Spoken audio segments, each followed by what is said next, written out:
Destruction, disaster, death could be your life. I'm a freelance cameraman, a TV stringer. These are real stories with takeaway. The following program contains material that may be disturbing to some viewers. Viewer discretion is advised. A short time ago, in a city not so far away, a cameraman set out to capture the moments that define his city. The destruction, the disasters, and far worse. These are those real stories with real takeaways. Melbourne. In this video, we look at two split-second decisions and ask, could things have ended differently? As our cities spread out, the freeway system has become synonymous with getting around. Our true story starts on the busiest road in the city, The Monash Freeway. southeast of Melbourne, outbound. At around 9 p.m, a police highway patrol attempted to intercept a speeding solo. Solo, a law enforcement term that refers to a motorcycle designed to carry one rider. The solo rider then allegedly sped away and a pursuit was immediately initiated. The highway patrol officer terminated the pursuit moments later after the rider was detected travelling at speeds in excess of 110 miles an hour or 170 kilometres per hour. Approximately 4 minutes later, and an incredible 6 miles or 9 kilometres away, the rider in his getaway haste has taken the freeway off-ramp at some speed. Losing control and crashing into a signpost.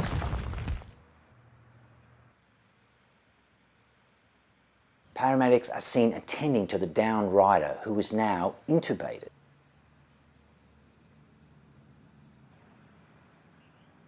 Intubated refers to a medical procedure where a tube is used to help somebody breathe. Typically when they cannot breathe on their own, it is an invasive emergency procedure used often as a last resort. An eyewitness confirmed that the rider had seemingly failed to slow sufficiently for the exit ramp. Velocity or speed adaptation occurs when your brain adjusts to speed exposure, making subsequent lower speeds seem slower than reality, like stepping off an escalator. This is the likely takeaway for our story, explaining the motorcycle rider's crash.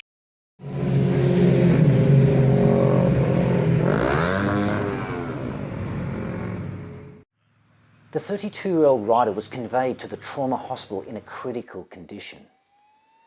Tragically, the rider did not survive his injuries. Our thoughts are with the family and friends of those affected by this tragic incident.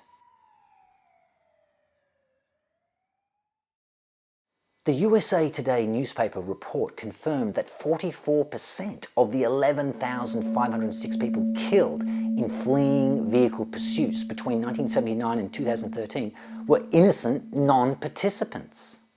The Australian Institute of Criminology report found the percentage of innocent persons killed between the years 2000 and 2011 in police pursuits at 38%. 13% of those dead being the police themselves. Almost 1 in 5 police departments researched now have a no or limited police pursuit policy. Locally, such incidents as this are fully investigated by the Major Collision Investigation Unit and overseen by the Ethical Standards Department. A split-second police decision to pursue the solo. A split-second rider decision to evade the police. An ill-conceived and unnecessary pursuit from undisciplined officers with tragic and completely foreseeable consequences. Or an impossible, damned if you do, damned if you don't decision for police, simply following procedure and attempting to protect public safety. As a young, foolish and inexperienced provisional or probationary driver, I too once attempted to flee from the police and their radar gun.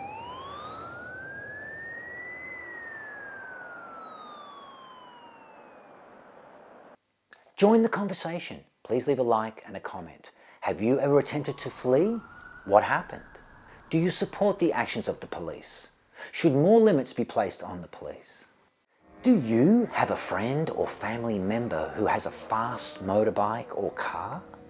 Why not share this video with them? Please don't forget to check out our next video. Why is 360 seconds so important in the doomsday clock?